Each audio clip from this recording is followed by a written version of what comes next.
Telugu Desam party అధినేత చంద్రబాబు నాయుడు తనయుడు లోకేష్ 2019 సార్వత్రిక ఎన్నికల్లో తొలిసారి చట్టసభలకు పోటీ చేసి మంగళగిరిలో వైకాపా అభ్యర్థి ఆళ్ల రామకృష్ణారెడ్డి మీద ఓడిపోయాడు. అసలు ఎవరు ఊహించరా లోకేష్ ఓడిపోతాడని. ఈ తెలుగుదేశం అభ్యర్థిగా తెర మీదకి వచ్చిన తర్వాత జరిగిన పరిణామాల్లో అప్పటి వరకు తెలుగుదేశం పార్టీలో ఉన్న కాండ్రు కమల వైకాపాలో చేరడం, మురుగుడు హనుమంతరావు ఎన్నికల్లో తెలుగుదేశం వైపు పనిచేసినా కూడా అంతర్గతంగా లోకేష్ను ఓడించాలనే జయంతో రెడ్డి సామాజిక వర్గంలో ప్రధానమైనటువంటి నాయకులు అజయ్ కల్లాం రెడ్డి, తర్వాత ఎర్రం సామిరెడ్డి, లక్ష్మణ్ రెడ్డి, ఇటువంటి కొంతమంది ఒక ముఠాగా ఏర్పడి అక్కడ ఆ సామాజిక వర్గం ఎక్కువగా ఉన్న ప్రాంతాల్లో గ్రౌండ్ వర్క్ చేసడం, ప్రధానంగా కేసీఆర్ కేటీఆర్ కూడా లోకేష్ని ఓడించాలనేటువంటి ఉద్దేశంతో నిధులు సమకూర్చారనే ఆరోపణలు కూడా వచ్చినాయి. సుమారు 100 కోట్ల వరకు ఖర్చు పెట్టి లోకేష్ని ఓడించారు.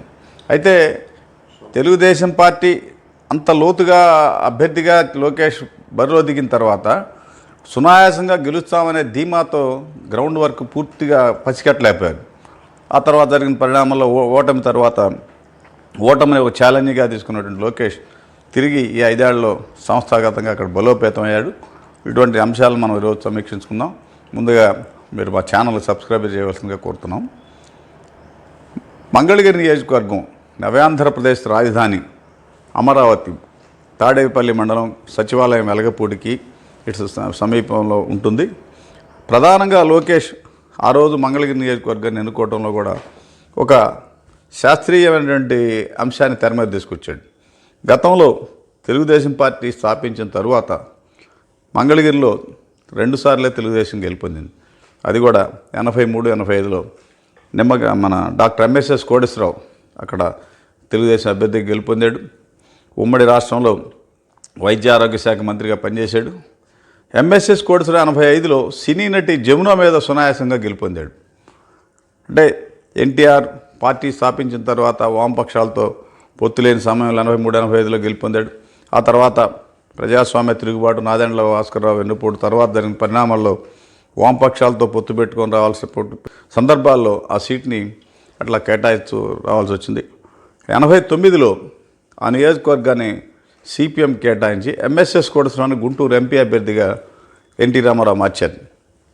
అలా జరిగిన క్రమంలో మంగళగిరి నియోజకవర్గం 89, 94లో సిపిఎంకి, 99, 2004లో బీజేపీకి, 2009లో సిపిఐకి, అంటే సుమారుగా 9 సార్లు ఎన్నికలు జరిగితే 5 సార్లు ఆ సీట్ని మిత్రపక్షాలు కేటాయించారు. 2 సార్లు గెలుపొందారు, 2 సార్లు ఓడిపోయారు. 2 సార్లు కూడా 2014లో గంజి చిరంజీవి 12 ఓట్లతో ఓడిపోతే 2019లో లోకేష్ 5,000 ఓట్లతో ఓడిపోయాడు. ఓడిపోయిన తర్వాత ఎక్కడైతే ఓడిపోయామో అక్కడే తిరిగి గెలుపొందాలి అనే ఎజెండాతో లోకేష్ ఈ 5 ఏళ్ళు మంగళగిరి నియోజకవర్గాన్ని పూర్తిగా క్షేత్రస్థాయిలో పరిశీలించి ఆ నియోజకవర్గాన్ని తనకు అనుకూలంగా మలుచుకున్నాడు. వైకాపాకు సంబంధించినటువంటి ప్రధాన ఓటింగ్గా ఉన్నటువంటి నేతలు, వివిధ సామాజిక వర్గాల నేతలంతా కూడా తెలుగుదేశం పార్టీలో చేరారు. అక్కడ 2 సార్లు ఎమ్మెల్యేగా పనిచేసినటువంటి ఆర్కే 3వసారి ఎమ్మెల్యేగా గెలుపొంది హ్యాట్రిక్ సాధిస్తారనుకున్నారు.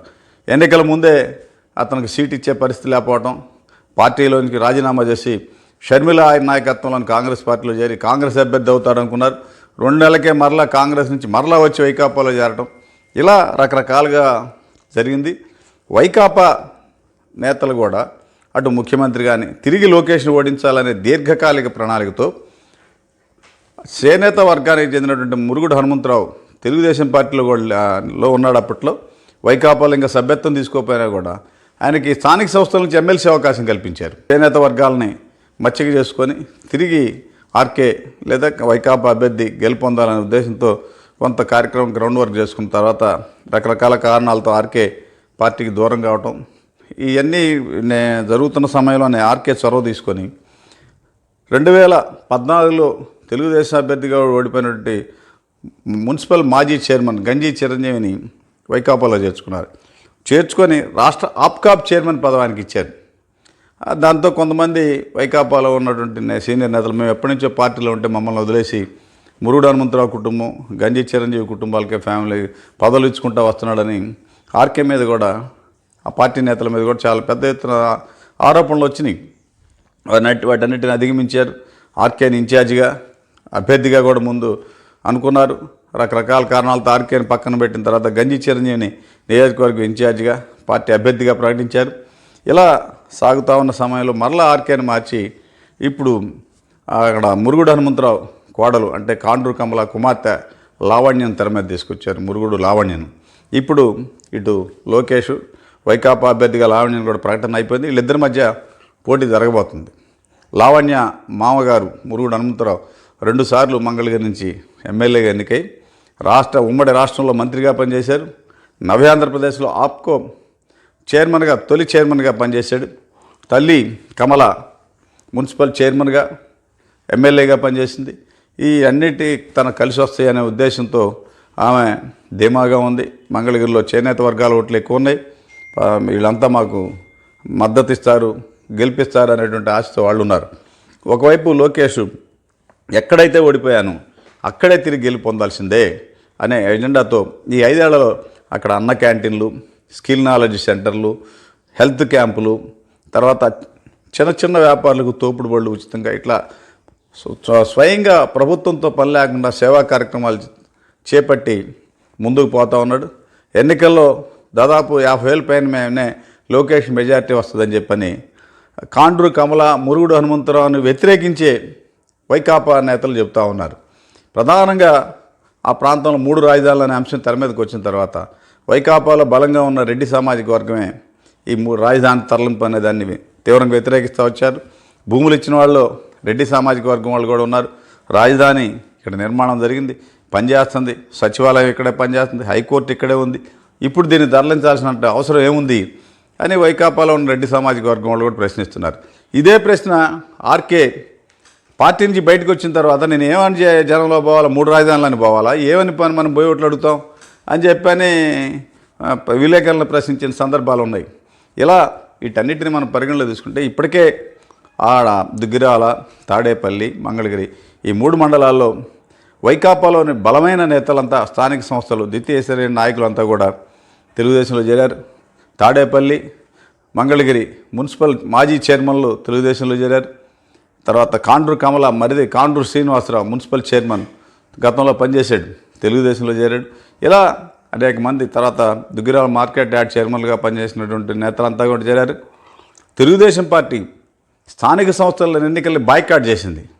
కానీ దుగ్గిరాల్లో మెజారిటీ ఎంపీటీసీలు తెలుగుదేశం పార్టీ వాళ్ళు గెలిచారు.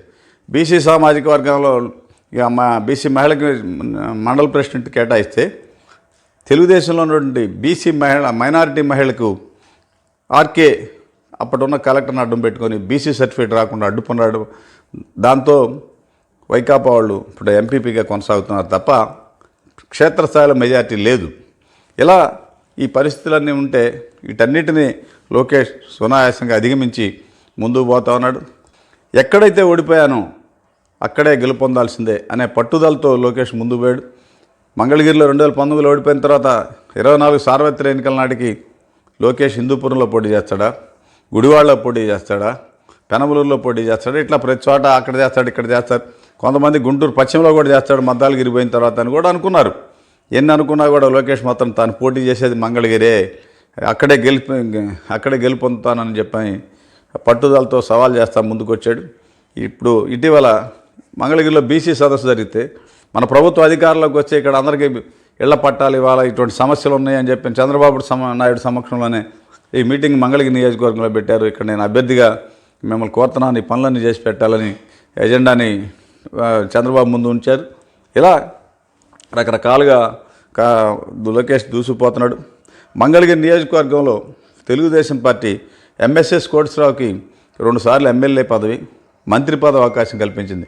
ఎంఎస్ఎస్ కోటేశ్వరరావు తనయుడు రాజేంద్రకు గుంటూరు, ఎంఎస్ఎస్ కోటేశ్వరరావుకు 89లో గుంటూరు ఎంపీ టికెట్ ఇచ్చారు. 2009లో కోటేశ్వరరావు తనయుడు రాజేంద్రకి ఎంపీ టికెట్ ఇచ్చారు, ఇద్దరు ఓడిపోయారు. అదేవిధంగా ఆ ప్రాంతం మంగళగిరి మండలానికి చెందిన పాతూరు నాగభూషణానికి 2 సార్లు జిల్లా పరిషత్ చైర్మన్ ఇచ్చారు, గంజి చిరంగి మున్సిపల్ చైర్మన్ ఇచ్చారు. ఇందులో పాతూరు నాగభూషణం పార్టీకి 7 ఏళ్ల పాటు జడ్పీ చైర్మన్గా ఉండి కూడా పార్టీ ఓడిపోయిన తర్వాత 2019లో ఓడిపోయిన తర్వాత బీజేపీలో ఫిరాయించాడు. గంజి Chiranjeevi municipal chairman, MLA ticket అవకాశం కల్పించినా కూడా వైకాపాలో చేరాడు. ఇలా పార్టీ ద్వారా లబ్ధి పొందిన వాళ్ళంతా కూడా పక్కకు పోయినా కూడా క్యాడరు జెండాని కాపాడుకుంటా పార్టీని కంటికి రెప్పలా చూసుకుంటా ముందుకు వచ్చారు. ఇప్పుడు ఆ ప్రాంతంలో ఒక బలమైన నేత నాయకత్వంలో తెలుగుదేశం పార్టీ దూసుకుపోతుంది.